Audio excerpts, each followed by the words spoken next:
Graça e paz, abençoados. Mais uma vez estamos aqui com um novo tema para vocês. E desta vez, abençoados, nós vamos estar falando sobre um tema que diz qual é o valor do homem. Por que esse tema, irmão Paulo?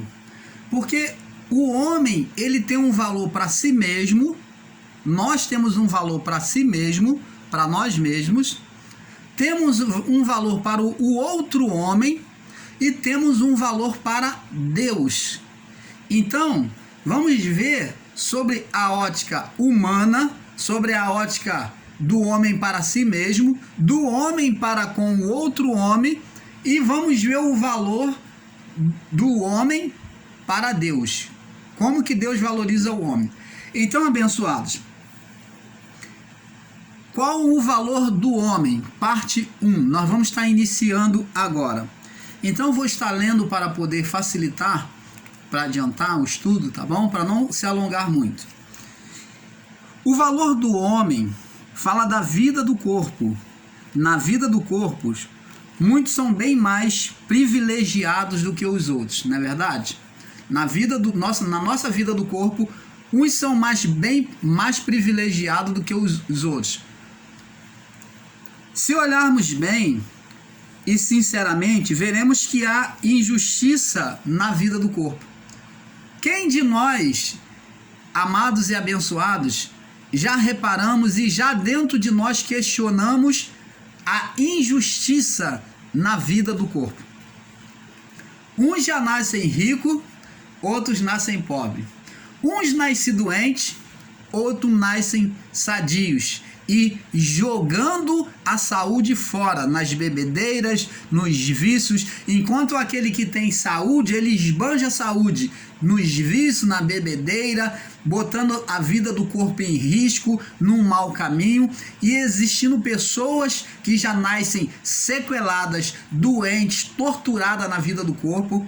Então, na vida do corpo, nós temos que concordar. Eu tenho certeza que você, abençoados e abençoadas, vocês vão concordar comigo em dizer que há injustiça na vida do corpo. Ah, irmão Paulo, então você está dizendo que há injustiça da parte de Deus? Não, até porque Paulo mesmo disse, há injustiça da parte de Deus? E ele mesmo responde, de forma alguma. A sentença que vem sobre o homem é por aquilo que ele mesmo planta. Mas preste atenção, essa injustiça existe, né? Se olharmos bem, sinceramente, veremos que há injustiça sobre a vida do corpo. Vamos citar algum. Por exemplo, nós temos um exemplo de um homem, um cantor muito famoso dos tempos antigos, que foi o chamado Michael Jackson. Ele nasceu negro, mas quando ele possuiu o menor poder que ele possuiu e ele foi avançando, o seu desejo no seu coração era ser branco. Por quê? Talvez porque ele via o preconceito. Talvez porque ele, quando menino, ele via a dificuldade que a criança negra, o homem negro tinha diante da sociedade americana.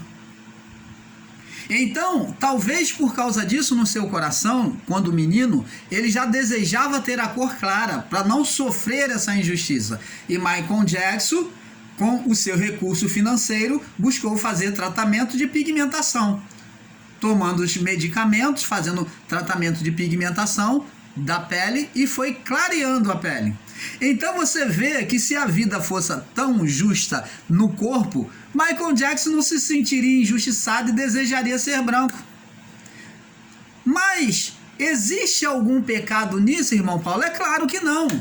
E é isso que nós vamos ensinar e vamos estar ensinando aqui, que na vida do corpo, a vida do corpo foi dada ao homem. Mas na vida do corpo, nós sofremos a injustiça. E onde é que começa essa injustiça? Vamos lá no livro de Gênesis. Vamos estar mostrando sempre. Gênesis capítulo 3, do verso 16 até o 19. Diz assim: E disse a mulher, ó sentença por causa do pecado, da desobediência a Deus. Então, essa sentença, agora Deus vem dizer o que aconteceria por causa da desobediência do homem. O que aconteceria com quem? Com o espírito do homem? Não, o espírito estava sujeito à vida do corpo. Ele estava morto. Agora, e estava inoperante para Deus, porque não tinha comunhão com Deus. Estava subjugada a vida do corpo, a alma. Mas qual a sentença que ele dá para a vida do corpo? Qual a sentença que ele dá para a vida do corpo? Então ele vai dar para a mulher agora. Verso 16, 3:16, Gênesis. E disse a mulher: multiplicarei grandemente a tua dor e a tua conceição, ou concepção. Então, o fato de ela conceber, então agora ela teria dor. Ela teria dores de parto, no parto, e teria dor ao gerar o filho. E diz assim: e darás a luz e darás luz a filhos, e o teu desejo será para o teu marido, e ele te dominará. Então, agora a mulher ficou subjugada ao homem, debaixo da autoridade do homem. E querendo ou não, abençoados e abençoadas, nós vemos isso no mundo inteiro. E existem países aí em que você vê isso nitidamente, que é ditatorial, né? Onde existe o machismo, onde existe o costume tradicional em que só o homem pode falar, em que quando o homem anda, a mulher vem atrás dele. Ele não anda ao lado, colado com a mulher, abraçado, mas a mulher vem atrás. Por exemplo, no Japão, os homens andam na frente e as mulheres vêm atrás. A mulher não anda junto com o marido, é costume do Japão. As mulheres, elas seguem atrás. Por exemplo, se o irmão Paulo estiver conversando com um japonês lá, os homens, eles andam lado a lado. Mas a mulher não é permitida andar junto com o homem no meio da rua. Ela anda atrás. Então, o costume de um casal japonês é esse, como em outros países. Então, fica parecendo um costume machista, mas não. Isso já vem da sentença, aonde a mulher seria submissa ao homem, subjugada pelo homem, debaixo da autoridade do homem, dependente do homem. Você vê que o nosso governo não é administrado por uma mulher. O nosso governo em si, eu digo não só a presidência, nós já tivemos presidenta, mas eu digo a maioria, a cúpula do governo é administrado por homem. Existem mulheres, mas qual é a maioria predominante? Homem. E na verdade as mulheres estão entrando agora, porque na verdade sempre foi homens. Então as mulheres, graças a Deus, estão encontrando o seu espaço.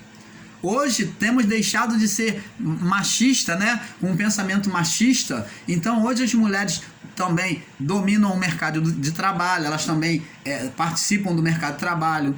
Então, mas nós vemos que o nosso país em si, a mulher ela tem um salário mais baixo do que os homens. Então você vê que ainda predomina o homem como cabeça. Você está entendendo, amado? Isso daqui já vem de uma sentença. A situação era bem pior. Você vê que as mulheres, elas não geravam gerações, descendência. Quem era o gerador da descendência? Era contado pelo homem, pelo filho homem, e nunca por uma filha mulher. As únicas mulheres citadas na Bíblia são as mulheres a quem Deus deixou reservadas, foram grandes mulheres, mulheres usadas por Deus, e são poucas as que são citadas na Bíblia. Por quê? Deus só deixou as que tinham destaque. Por quê? Porque no judaísmo a mulher não tinha voz de falar. Tanto que Paulo dizia no costume da sua igreja, lá na igreja de Coríntio, que as mulheres que fiquem caladas nas igrejas enquanto os homens falam. As mulheres estejam sempre quietas, caladas. Então você vê o costume do judaísmo, como é que já trazia o quê? Uma autoridade soberana do homem sobre a mulher. Isto já foi devido à sentença e que foi seguido esse ensino pelo judaísmo até o juízo. Na época de Paulo ainda existia a tradição da lei. Você está entendendo, amado? Então aqui Deus fala, ó, e o teu desejo será para o teu marido e ele te dominará. Então você vê que o cabeça de um lar é o homem. Até hoje. Então você vê isso em todo mundo. Em todo mundo. Então você vê que o que predomina é o homem. E Adão disse, agora vamos ver a sentença de Adão. Portanto, deste ouvido à voz da tua mulher, tu se sujeitou à tua mulher, deixou de me ouvir e ouviu a tua mulher? Então, e comeste da árvore que te ordenei, dizendo, não comerás dela? Maldita é a terra por causa de ti. Olha, tudo o que acontece na criação, aqui está explicando, não é o irmão Paulo que está falando.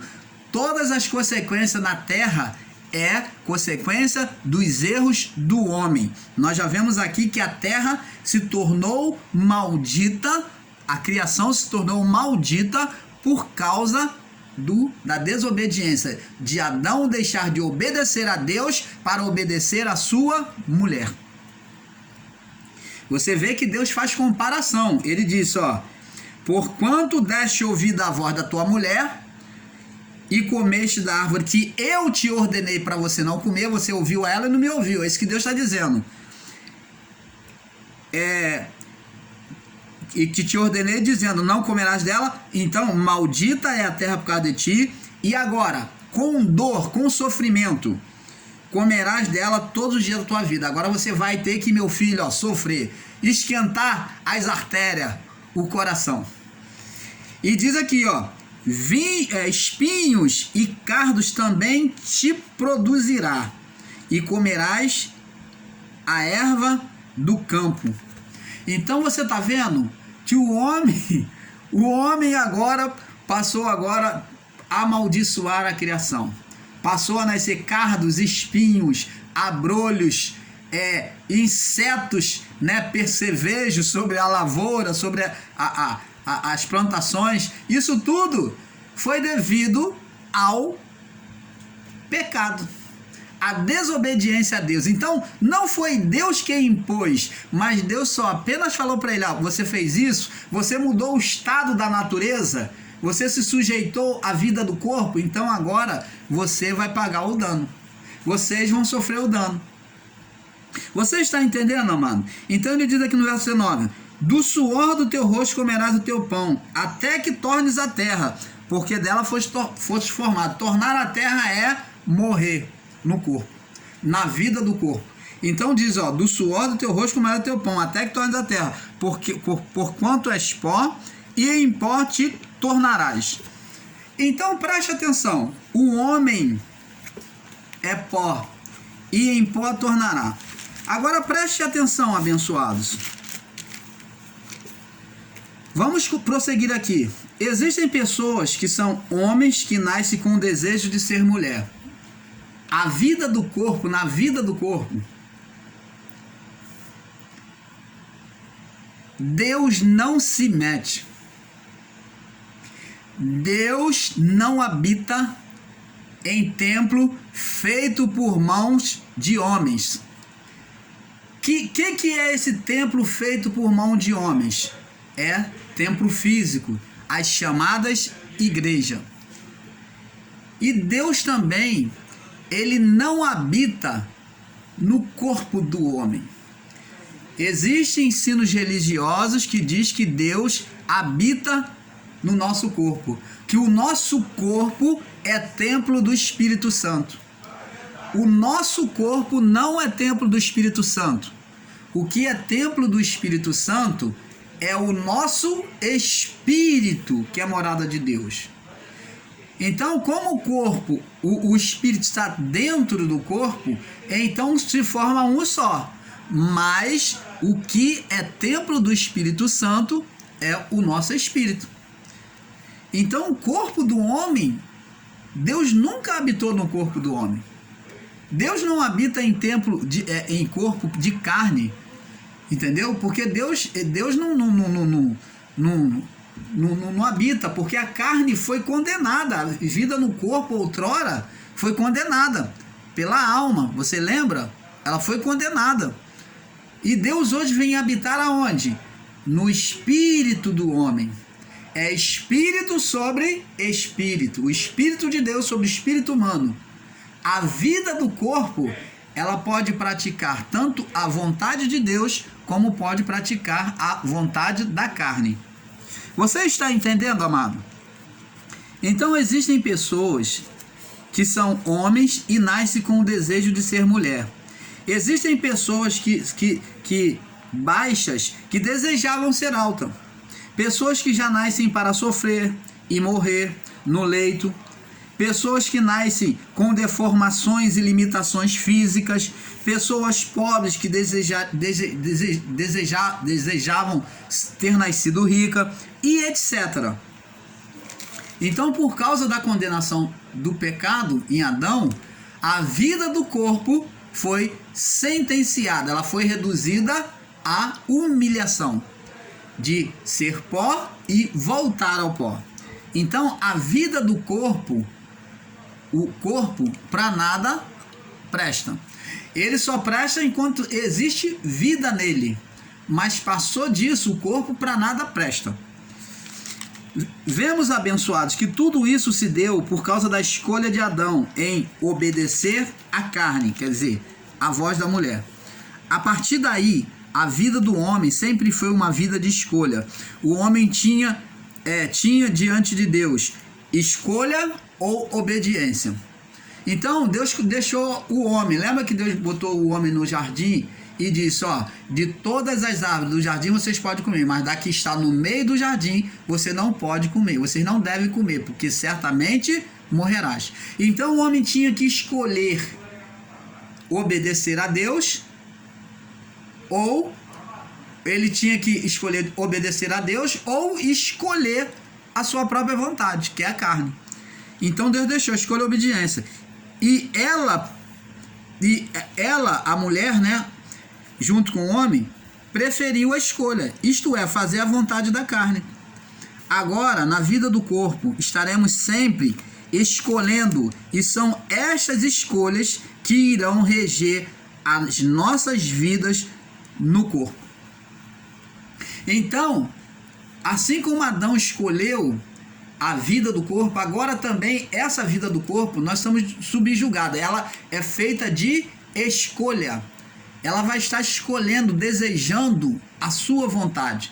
Ela, na vida do corpo, é ela quem define, é ela quem decide, como foi no início. Sabemos que Deus é soberano sobre todas as coisas criadas, visível ou invisível.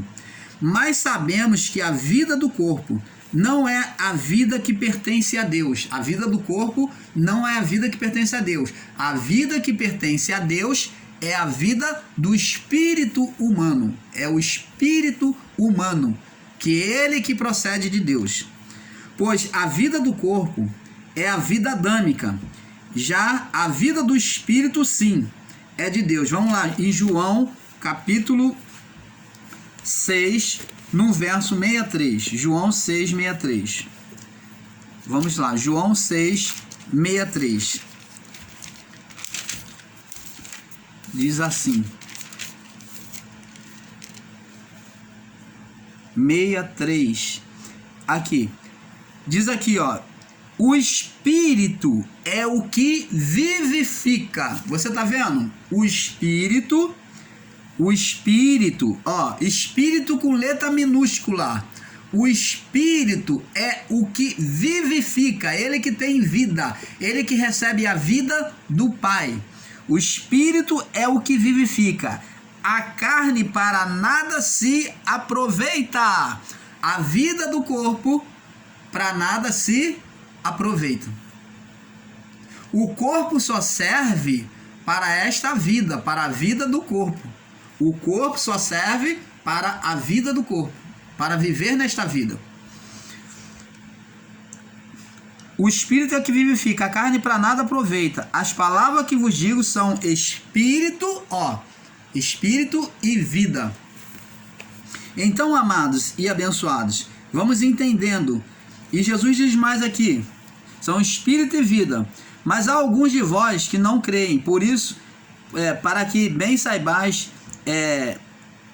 porque bem sabia Jesus desde o princípio quem eram os que não criam e quem eram os que deviam se entregar. E dizia isto, e dizia, por isso vos disse que ninguém pode vir a mim se por meu Pai não for concedido. Desde então, muitos dos seus discípulos tornaram para trás e já não estavam com ele. E então disse Jesus aos 12, quereis vós também vos retirar? Respondeu-lhes Simão Pedro, Senhor, para quem iremos nós, se tu tens a palavra de vida eterna, a palavra espiritual? E nós temos crido e conhecido que tu és o Cristo, o Filho do Deus vivente. Então, você está vendo? É pela palavra de vida é que nós vamos sendo vivificados no Espírito, que vamos sendo fortalecidos, vigorados no Espírito de Deus, recebendo a palavra do Pai. Então, abençoados, a vida do corpo tornou-se o governo do homem sobre a criação. Preste atenção, abençoados. Na vida do corpo, quem decide é o homem. Deus não decide por você. Ah, mas irmão Paulo, mas Deus não escolheu Saul para ser rei? Ou Deus não escolheu Davi para ser rei? Sim, porque o povo rejeitou a Deus, outrora, antes de Davi, escolheu a Saul, desprezando a Deus. Então, esta escolha de Davi foi o único homem a qual Deus, na vida do corpo, escolheu para reinar. O único apontado por Deus. Depois disso, Deus não se intrometeu mais na criação de reinado. Por exemplo, existem pessoas que ficam orando a Deus e até políticos que ensinam e trazem isso para dentro da religião, dentro das chamadas igrejas evangélicas, e diz que vamos orar a Deus para o irmão tal se eleger, vamos orar a Deus para o presidente tal se eleger, o deputado tal. Olha, preste atenção, Deus não se intromete em política, em coisas humanas. A vida do corpo, quem decide é o homem. Agora, sim, podemos sim, com sabedoria dizer, vamos orar a Deus e pedir a direção do Pai. Aí uma coisa, é orar a Deus, em ouvir a voz de Deus e ter a sabedoria de escolher. É diferente de você querer atribuir a responsabilidade em que Deus é que vai eleger o presidente. Deus nunca elegeu ninguém, até porque, senão, Deus estaria fazendo acepção de pessoas. Em meio a tanto candidato, então Deus faz assim, ó, bem me quer, mal me quer, bem me quer, mal me quer, eu sou de esquerda, sou de direita, eu não quero esquerda não, eu quero de direita. Que negócio é esse? Que Deus bobo, que Deus menino é esse que está sendo ensinado, em que ele escolhe e participa das artimanhas do homem, e que na verdade depois que o homem sofre as consequências no seu governo, e ele fala, tá vendo, foi Deus que botou. Esses irmãos, esses líderes ficam decepcionando, mostrando um Deus decepcionante em que elege um homem que daqui a pouco vem criar escândalo e decepção. Sabe por que isso acontece? Porque não foi Deus que escolheu. Esses homens são tudo mentirosos. Deus não opina e jamais vai se intrometer nas coisas do homem. O governo da carne é o governo de Adão, é o governo da carne. Quem decide e quem domina, quem escolhe é o homem. Deus já concedeu este poder ao homem de dominar, de escolher, assim como ele escolheu desobedecer a Deus. Este é livre-arbítrio do Pai, e Deus jamais vai tomar frente para apontar qualquer candidato que seja, qualquer irmã que seja para ministério pastoral. Deus não faz isto. Isto aconteceu na vida ministerial do passado, sim, mas hoje não existe mais isso. O que podemos fazer é orar, como os irmãos fizeram lá em Atos dos Apóstolos. Oraram pedindo a direção de Deus. E Deus então deu a direção a eles para escolher o próximo discípulo. Deus deu uma sabedoria a eles de jogarem a pedra de Urim e Tumim, que era a pedra como pedra da sorte, aonde Deus ele falava por meio das pedras, era uma forma de sinalização de Deus. Então, nas pedras de Urim e Tumim, eles jogaram, lançaram a sorte, e a sorte caiu sobre Matias como próximo discípulo, no lugar de Judas Iscariote. Mas para isso, eles escolheram um homem que estava com ele durante todo o tempo e que desse bom testemunho, que tinha testemunho para com os de fora. Observa isso, não é sair botando não.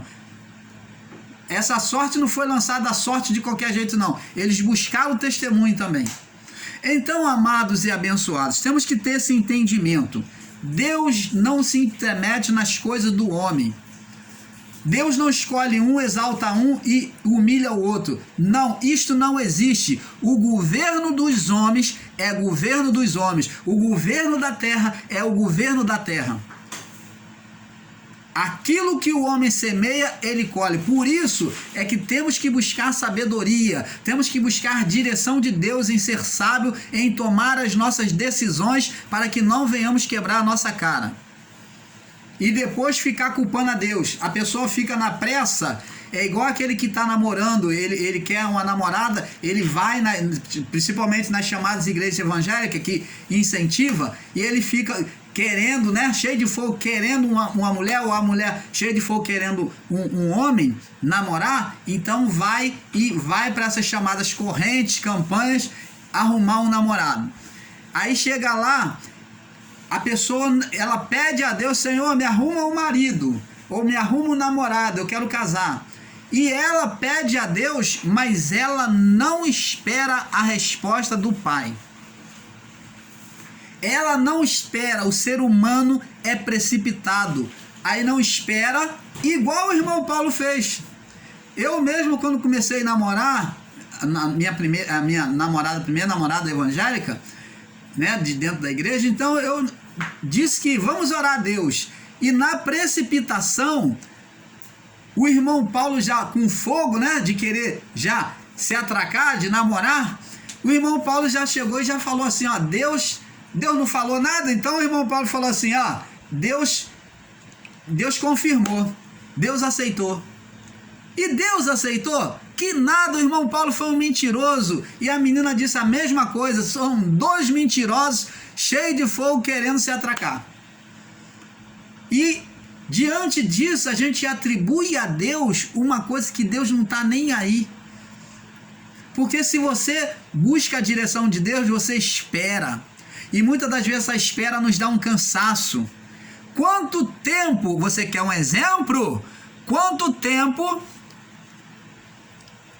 Jacó esperou por Raquel? Orando a Deus, esperando. Quanto tempo Jacó esperou por Raquel? 7. 2 vezes 7, 14, 3 vezes 7, 21. 21 anos esperando por Raquel, porque era a promessa de Deus. E 21 anos, isso sim é buscar e esperar do Pai. Mas para isso ele pagou o preço de todos os erros de trapaça dele que ele fez. Ele pagou, ele passou o irmão para trás, mas também o seu sogro também se beneficiou com ele. Passou ele para trás, enganou ele várias vezes, colocando Lia no lugar de Raquel. Você está entendendo, amados? Então, preste atenção. Deus não se intromete na vida do corpo. Aquilo que o homem semear, Gálatas 6:7, não erreis, de Deus não se zomba, porque aquilo que o homem semear, isso ele ceifará. Então preste atenção, a vida do corpo tornou-se o governo do homem sobre a criação, onde o homem tem todas as responsabilidades sobre a criação, tanto na vida do corpo como sobre toda a criação. Se desmatar, depois vai vir o efeito estufa, vai vir o calor, vai vir vários danos aí com a natureza. É o que está acontecendo. Se poluir, vai vir o efeito da poluição, porque as águas vão diminuir, vai estar contaminada, e temos passado por isso, tudo por causa da vida do homem, a vida do corpo. Temos sido sentenciados pelos nossos próprios erros. Esta infecção, esse vírus é consequência dos erros humanos, manipulação, de o homem estar manipulando genes, manipulando sobre vidas de animais indisciplinadamente. Tudo isto é que o homem plantou. O homem plantou. Se eu crio um vírus, biologicamente eu sei dos riscos dele. Se esse vírus escapulir das minhas mãos e andar por aí, a responsabilidade é de quem? Minha.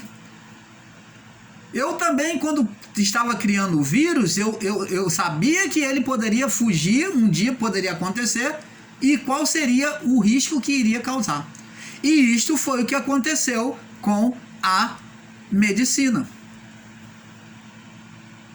Então, amados, todo acontecimento sobre a criação dependeria da vida do homem. Gênesis 16:19, como nós já lemos. A vida do homem está sempre sentenciada por sua escolha, e não escolha de Deus. Atribuímos a Deus, igual o cantor de pagode diz assim, ó: tudo que se faz na terra se coloca Deus no meio. Deus já deve estar de saco cheio. E isto é uma verdade. Porque Deus fica ali. O que eu tenho a ver com isso? Já reparou tudo, e ainda assim o homem está lançando responsabilidade em Deus. Está querendo que Deus tome responsabilidade e decisões que ele mesmo tem que tomar. Preste atenção. Vida do corpo. Deus concede poderes a Moisés, torna ele ciente na vida do corpo de que com a vara ele faria os sinais. Deus falou: com esse cajado te concedo poder. Mostrou diante do faraó, mostrou as 10 pragas, mostrou vários sinais a Moisés. Foi bem claro para ele. E quando Moisés sai com o povo de Israel do Egito, e ele se vê acuado, onde vê faraó vindo atrás e o mar diante dele, o que Moisés faz? Faraó atrás e o mar diante dele, não tem para onde sair. Ele teria que atravessar o mar. Mas ele sabia que ele poderia, se ele se lançasse no mar, ele ia morrer afogado. Então o que Moisés faz? Moisés pega o Senhor e ora ao Senhor: ó Senhor, vem faraó aí, Senhor, o Senhor nos trouxe para aqui, para que morramos aqui. O que eles vão dizer para mim, de mim, que eu trouxe o Senhor, que o Senhor é um Deus sanguinário que trouxe eles para morrer aqui no deserto? E Deus falou para Moisés o seguinte: Moisés, olha só, Moisés, por que tu clamas a mim? É o que muito chamado crente, muitos cristãos estão fazendo diante de Deus, fazendo petições a qual Deus já concedeu o poder, e é só ele profetizar, é só ele crer e profetizar, agir como o próprio Deus, por milagre acontecer, e ele está clamando ao Senhor, pedindo uma coisa que Deus já deu. E Deus falou para Moisés: por que clamas a mim? Eu poderia colocar essa palavra: por que tu me incomoda? Se eu já te disse o que você tem que fazer. Por que tu clamas a mim, Moisés? Olha, é a única passagem que eu vejo Deus reclamando de alguém que está orando. É a única passagem que vejo Deus reclamando de alguém que está orando. A não ser lá os sacerdotes lá os sacerdotes antigos lá, né? Da época de Eli lá, corruptos, e que Deus falou: não ores a mim, não, por favor, não clame o meu nome. Mas Deus falou para Moisés: por que clamas a mim? Levanta a tua vara, o teu cajado a quem tu fez os sinais, e toca nas águas, ela vai se abrir. Moisés não estava ciente do poder que Deus lhe deu. E o homem também, na sua vida, no seu viver, Deus já concedeu poder sobre a criação. Está tudo na mão do homem. E não adianta que Deus não vai tomar decisão por você. Deus não vai fazer aquilo que Ele já concedeu poder a nós de fazermos. Na vida do corpo, a decisão é do homem. E em muitas bênçãos, nas bênçãos espirituais, também o apóstolo Paulo já tem nos declarado que Deus já nos tem abençoado com todas as sortes de bênção no mundo espiritual. Então, no mundo espiritual, por quê? No reino de Deus, no mundo invisível. Você não vê, mas já foi decretada a bênção. O reino já está dentro de você. E só basta você crer e profetizar. Fazer como o Pai. Abrir a criação, iniciar a criação. Profetiza o haja de Deus. Você está entendendo, amado? Então não podemos culpar a Deus, porque agora a decisão é nossa. Então a vida do homem estará sempre sentenciada à sua escolha. O que escolhemos, a escolha do homem. Você sabe o que você quer, o que não quer. O que você quer comer ou beber, não é verdade? Não é, meu Deus, você não falou: Deus, me direciona para o que eu vou comer nesse dia, agora, neste momento, que eu não sei. Que negócio é esse? Não existe isso. Não tem isso. Deus não vai te dar, Ele não vai chegar e vai te direcionar o que você tem que comer ou beber, não. O que escolhemos, o que comemos, o que bebemos, o que compramos, usamos ou aplicamos em nossa vida ou em nosso corpo, o que aplicamos em nossa vida ou em nosso corpo resultaria em nossas vidas. Então, tudo que nós fazemos, se você come algo, vai resultar no seu corpo. Se você bebe algo, vai resultar no seu corpo. Se você comprar algo, você depois tem que pagar. Você vai resultar numa figura com aquilo que você vai vestir, que você vai ter. Se você usa ou aplica algo, você quer botar brinco, você pode botar brinco. Se você quer fazer a sobrancelha, quer botar piercing, se você quer se tatuar, se você quer botar acrigel, se você quer botar o cabelo louro, quer fazer prancha no cabelo, quer fazer reflexo, quer ficar carequinha igual o irmão Paulo, quer ficar com a barba curta ou barbudo, isso não importa, meu irmão. Esta vida não é parte de Deus, essa vida é parte do homem, que é a parte física, é o reino humano. Vivemos sob dois reinos, como o irmão Paulo já explicou: o reino da carne e o reino do espírito. O reino do espírito está dentro de nós, e o reino do corpo está fora. Então nele decidimos. Então, o zelo pela vida do corpo dependeria do homem. Vamos ver agora no livro de Mateus, para nós passarmos para o próximo vídeo. Mateus, no capítulo 4, Mateus 4, verso 6, 7. Diz assim: Mateus 4, verso 6, 7. Diz assim, e ele respondendo disse: está escrito, nem só de pão viverá o homem. Então, você está vendo que a vida do corpo é do homem, mas ele está dizendo que tem outra necessidade para ser feliz. Nem só da parte física viverá o homem, mas ele tem outra necessidade, mas de toda a palavra que sai da boca de Deus. Então, tá vendo aqui? De toda a palavra que sai da boca de Deus. Então, amados, existem pessoas que ficam culpando a Deus ou reprovando a bondade de Deus por causa das doenças, por causa das deformações dela ou de outra pessoa, por causa da pobreza que vem com o homem, e se esquece de que Deus não trata a carne, e sim o espírito, pois ele é que volta para Deus. Vamos ver aqui em Eclesiastes, aonde diz que o espírito é que volta para Deus. Eclesiastes, no capítulo 12, Eclesiastes 12, no verso 7, diz assim: e o pó volte à terra como era, e o espírito volte a Deus que o deu.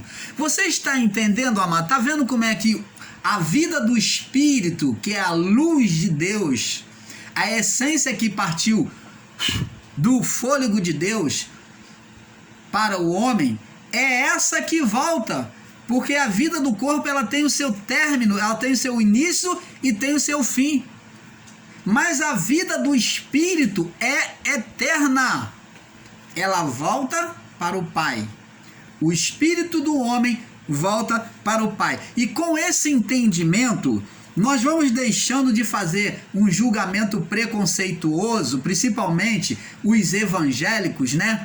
Principalmente os religiosos, que fazem um julgamento preconceituoso de homossexual, de ser preto, ser branco, ser louro. Então, amados, temos que sair desse preconceito.